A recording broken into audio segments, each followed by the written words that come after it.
Welcome to my channel. देखेंगे हम लोग इसमें क्लास 10th के इंग्लिश जो बुक है उसके जो चैप्टर दिए गए हैं उसके ऑथर के नेम हम लोग जान जाते हैं। तो हम लोग का यहाँ से अच्छा खासा जो है स्कोर बन जाएगा। 10 नंबर, 12 नंबर, 15 नंबर जो है हो सकता है। इसलिए आप इसको अच्छे से 2 बार 3 बार रिवीजन कर लेंगे तो ऑथर नेम में आप क्या कर सकते हैं, पकड़ सकते हैं। आइए हम लोग इसको पूरा समझा देते हैं। शॉर्टकट सिस्टम से आपके दिमाग में सेट करने की कोशिश करते हैं। और कम से कम ये राइटर नेम तो आपको होना चाहिए मन में, ताकि कुछ लिखा सके, आपको कुछ आइडिया भी आ जाए और ऑब्जेक्टिव में बहुत सारे प्रश्न आपसे ये बन जाएंगे इससे। देखिए, रिमेंबर मतलब याद रखना है आप लोगों को। और हमने लिखा है क्लास 10th इंग्लिश बुक। ये सब इंग्लिश आपके चैप्टर हैं किताब के, और जिसके राइटर के नाम यानी ऑथर मतलब होता है लेखक, उस सब लेखक के नाम हम आपको समझाने चल रहे हैं। अच्छा से ध्यान से सुन लीजिए। पहला है द पेस फॉर लिविंग यानी जीने की कला। द पेस फॉर लिविंग के लेखक है आर.सी. हचिंसन। क्या हो जाएगा? The author name of the pace for living, क्या नाम हो जाएगा था? आर.सी. हचिंसन। आर.सी. हचिंसन याद रखिएगा, ठीक है। यहां दे रहा है दूसरा है me and the ecology beat. Me and the ecology beat के राइटर जो हो जाएंगे, ऑथर हो जाएंगे जॉन लेग्जू। जॉन लेग्जू हो जाएंगे। Me and the ecology beat के जो हो जाएगा जॉन लेग्जू। तो ये हमने दो को पढ़ाया। यहाँ समझिए तीसरा गिलू। गिलू के जो राइटर है, गिलू के राइटर का है राइटर नेम या ऑथर नेम, तो ये महादेवी वर्मा। गिलू जो है एक पेट एनिमल है यानी पालतू जानवर है जो महादेवी वर्मा पाली हुई है, उसका नाम क्या रखी हुई है? गिलू। तो गिलू के जो लेखक, गिलू नामक चैप्टर कहानी है, इसके जो राइटर है कौन है? महादेवी वर्मा। याद रखिए, गिलू के ऑथर नेम क्या आ जाएगा? महादेवी वर्मा। आगे समझेंगे। What is wrong with Indian film. देखेंगे इंडियन फिल्म में जो गलतियां हो रही है या जो कल्चर पर फोकस हो रहा है उस पर जो बताया है कि what is wrong with Indian film. तो इसको लिखे हैं सत्यजीत रे। सत्यजीत रे जो है बहुत बड़े जो है राइटर भी थे, फिल्म लिखते थे और इसमें एक्टिंग भी करते थे, ये फिल्म से जुड़े हुए थे। अतः ये सत्यजीत रे जो है इस चैप्टर के राइटर है। किसके? तो फिल्म वाला मामला आएगा, फिल्म वाला मामला। तो सत्यजीत रे जो है डायरेक्टर भी थे और ये फिल्म बनाते थे, फिल्म में काम करते थे। इनको बहुत सारा फिल्मों में अच्छे काम की दृष्टि से बहुत सारा पुरस्कार भी मिला था इनको। किनको? सत्यजीत रे को। तो फिल्म से संबंधित कौन है? सत्यजीत रे। आगे जानिएगा। एक्सेप्टेंस स्पीच यानी सहनीय या एक्सेप्ट करने वाला जो भाषण, बोली, विचार, उसके लेखक जो हो जाएंगे ऑंग सान सू की। एक्सेप्टेंस स्पीच यानी बोलने की आजादी, इसके जो राइटर हैं ऑंग सान सू की। ये कौन है? ये आपको इनके बारे में, ये लोकतंत्र की लड़ाई जो है वर्मा में अभी भी लड़ रही है। खैर अभी ये जेल में है और यहाँ लोगों के आजादी के लिए, बोलने के आजादी के लिए जो है वहां लड़ाई लड़ती है। कहाँ? वर्मा यानी म्यांमार में। म्यांमार का पुराना नाम क्या था? वर्मा था। वहीं के है ये ऑंग सान सू की। कहाँ की ये है? ये म्यांमार की है। ये लोकतंत्र की लड़ाई, डेमोक्रेसी की लड़ाई लड़ती है। कहाँ पे? म्यांमार में, ठीक है। यहां हम लोग समझेंगे अब वंस अपॉन ए टाइम। इसके राइटर जाएंगे टोनी मॉरिसन। Toni Morrison.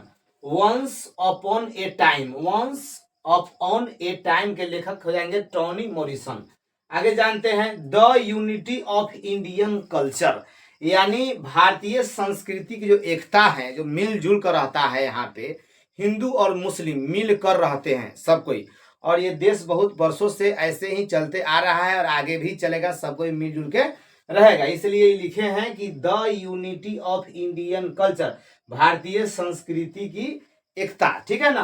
तो इसके लेखक है, देखिएगा, हुमायूं कबीर। हनुमान नहीं, हुमायूं कबीर। हुमायूं कबीर जो है मुस्लिम है और ये लिखते हैं कि यहाँ पे जो है हिंदू मुस्लिम सभी धर्मों के लोग मिलजुल कर रहते हैं, ठीक है ना। तो the unity of Indian culture के जो ऑथर हो जाएंगे कौन हो जाएंगे? हुमायूं कबीर हो जाएंगे। हुमायूं कबीर, हुमायूं कबीर याद रखिएगा। हुमायूं कबीर ये मुस्लिम है जो हिंदू मुस्लिम के एकता पर फोकस कर रहे हैं। अगला आता है कि little girls wiser than man, ठीक है। एक छोटी लड़की जो है बड़ा आदमी से क्या हो गया? बुद्धिमान हो गया उसके तुलना में। तो इसको लिखे हैं लियो टॉलस्टॉय। लियो टॉलस्टॉय, इनके बारे में आप सुने होंगे, हिस्ट्री में सुने होंगे। और ये जो है रशियन राइटर है, रूस के ये लेखक है। कौन? Leo Tolstoy. तो little girls wiser than man के लेखक कौन है? लियो टॉलस्टॉय। लियो टॉलस्टॉय कहाँ के हैं? रूस के हैं, रशियन राइटर, ये भी ध्यान रखेंगे आप लोग। आगे आता है, ये सब जो है प्रोज था, ये सब कहानी वहानी था या किसी के बारे में था। अब यहाँ से पोइट्री है, कविता है, यहाँ कविता कुछ समझ लेंगे। ये कविता है आपका, God made the country, God made the country, यानी देश कौन बनाता है, गॉड बनाते हैं। तो इसको लिखे विलियम काउपर, विलियम काउपर लिखते हैं, गॉड मेड द कंट्री कौन लिखे हैं, विलियम काउपर, विलियम काउपर लिखे हैं, ठीक ना। यहाँ अब चलते हैं हम लोग आगे, ऑड ऑन सॉलिट्यूड, सॉलिट्यूड के राइटर हो जाएंगे Alexander pope, Alexander pope, odd on solitude के राइटर है अलेक्जेंडर पोप। आगे समझ लेते हैं पॉलीथीन बैग, पॉलीथीन बैग के जो राइटर हैं दुर्गा प्रसाद पांडा, पांडा जो है लाल पांडा अपने देश में जो है बहुत पहले विलुप्त हो गया प्रदूषण के वजह से। इतना ना पॉलीथीन बैग, प्रदूषण फैलाने में पॉलीथीन जो है बहुत ज्यादा आगे है, जिसकी वजह से बहुत सारे जीव जंतु जो है नष्ट हो रहा है।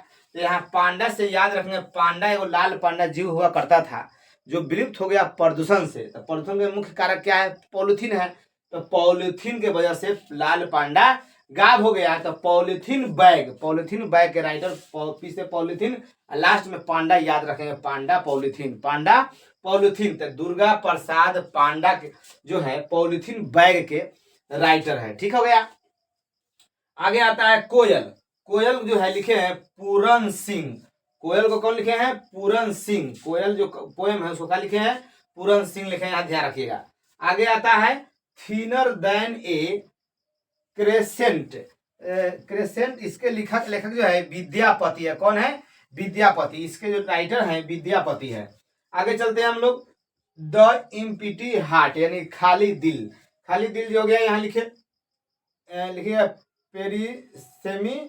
पेरिसनी थुरन, ये क्या आपका थुरन, समझिए दिल को क्या किया है, थुर दिया है, दिल को थुर दिया है तो दिल खाली हो गया है। इतना थुर दिया कि कहा कि दिल अब खाली हो गया, हाँ तो दिल खाली हो, थुराई की वजह से दिल खाली हो गया। तो इम्पिटी हार्ट के यहाँ थुरन याद रखिए, दिल को क्या किया है, थुर दिया। आगे समझेंगे the sleeping porter, the sleeping porter के लक्ष्मी प्रसाद देवकोटा, देवकोटा है, देवकोटा, देवकोटा। तो यहाँ द स्लीपिंग, स्लीपिंग यानी सोना, सोने वाला आदमी के पास क्या नहीं आता है, लक्ष्मी नहीं आता है। तो इसे याद रखेंगे, सोने वाले आदमी के पास लक्ष्मी, ज्यादा सोने वाला आदमी के पास लक्ष्मी नहीं आती है, ठीक है। यहाँ से द स्लीपिंग पोर्टर के राइटर है लक्ष्मी प्रसाद देवकोटा। तो सोने वाला आदमी के पास लक्ष्मी और सोने वाला आदमी के पास लक्ष्मी नहीं आता है, तो इससे अपना सेंस मिलाएंगे, स्लीपिंग लक्ष्मी नहीं, ठीक ना। यहां समझ लेंगे। तो द बेट के writer Anton Chew, Anton Chew, the bet के राइटर एंटोन च्यू। बार बार दोबारा इसको आप बोलेंगे, लिखेंगे, समझेंगे तो आपके माइंड में सेट होगा। पूरा दिन बचा हुआ है, दिन भर यही करिए। यहाँ समझ लीजिए, आगे को दो और छूटा फूटा है। यहाँ सबसे इंपॉर्टेंट है, यहाँ देखिएगा क्वालिटी, क्वालिटी के राइटर हो जाएंगे जॉन गाल्सवर्दी, गॉल्सवर्दी, जो गॉल्सवर्दी। तो ये हो गया क्वालिटी, मतलब होता है समान, गुणवत्ता, क्वालिटी का हो गया जॉन गॉल्सवर्दी, ठीक है। यहाँ समझ लीजिएगा जनवरी नाइट, ये पोएम नहीं है, ये एक स्टोरी है लंबा चौड़ा। जनवरी नाइट क्या है, स्टोरी है, STORY स्टोरी है ये। जनवरी नाइट बोलते हैं पूस की रात, पूस की रात हिंदी कहानी है जिसका इंग्लिश वर्जन जनवरी नाइट है। इसको लिखे प्रेमचंद, कौन लिखे हैं, प्रेमचंद लिखे हैं, ठीक ना। ये फार्मर के व्यथा पर जो है, पीड़ा पर, पेन पर जो है लिखते हैं, कौन, प्रेमचंद। जनवरी नाइट प्रेमचंद, रात में प्रेमचंद, प्रेम नाइट, प्रेम नाइट, रात में क्या हो गया, प्रेम हो गया।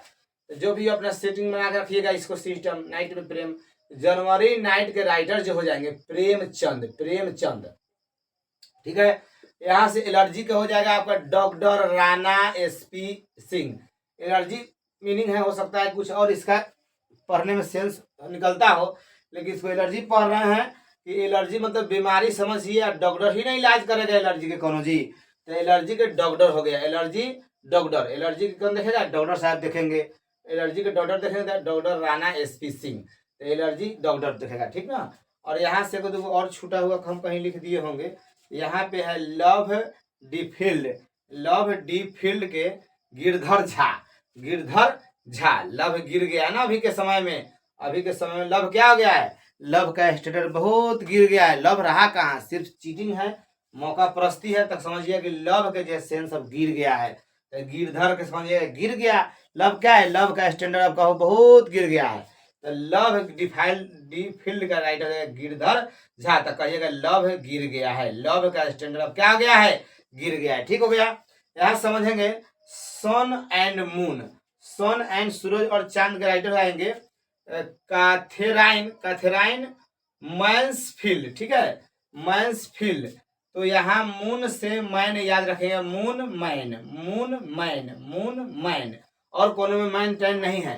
तो यही है sun and moon man, moon man, moon man अपना सेट करेंगे। लव का स्टैंडर्ड गिर गया है तो लव गिरधर, लव गिर गया, लव गिरधर। ठीक हो गया। यहाँ नाइट में प्रेम हो रहा है, नाइट में क्या हो रहा है, प्रेम हो रहा है। तो जनवरी नाइट प्रेमचंद, जनवरी नाइट प्रेमचंद। इसमें कहानी है हल्कू का मुन्नी का। ठीक है ना, हल्कू और मुन्नी किसका मुझे पूछता है, पात्र हो सकता है, किस कहानी का हिस्सा है, पार्ट है। तो जनवरी नाइट का, जनवरी नाइट के राइटर है प्रेमचंद, इंडियन राइटर बहुत बड़े हैं ये। तो प्रेमचंद हो जाएगा। ठीक है। एलर्जी का इलाज करता है डॉक्टर सा, किसी बीमारी का एलर्जी, किसी चीज का एलर्जी हो जाएगा, कौन इलाज करेगा, कोई डॉक्टर ना करेगा जी, तो डॉक्टर एलर्जी हो जाएगा, डॉक्टर एलर्जी हो जाएगा। ठीक है। तो यहाँ से कुछ है अपना और सेटिंग वेटिंग लगा लेंगे, ऐसे ही ट्रिक अपने मन में सेट कर लेंगे ताकि दिमाग में बना रहे, बसा रहे। ये बहुत विशेष तौर पर इम्पोर्टेंट है। आप सबके सबको जो है अपना ध्यान रखिए, दोबारा तेबारा सुनिए, ताकि कम से कम किताब पर, ये राइटर पर फोकस हो जाए आपका। तो यहाँ से 10 नंबर 12 नंबर आपके हो जाएंगे, और बाकी सब है ही सब कुछ ठीक ठाक। आपको जो है यहाँ इंग्लिश में भी कॉम्प्रिहेंशन मिलेंगे, तो वहाँ से पढ़ कर आप जो है जवाब उसी में आंसर छुपे रहते हैं, वहाँ से विशेष तौर पर लिखेंगे। तो राइटर क्वेश्चन अगर याद नहीं है तो वहीं से काट के छांट के अपना अच्छा से लिखिएगा। पाना भर देना है, खाली छोड़ना नहीं है, खाली छोड़िएगा तो कुछ नहीं मिलेगा।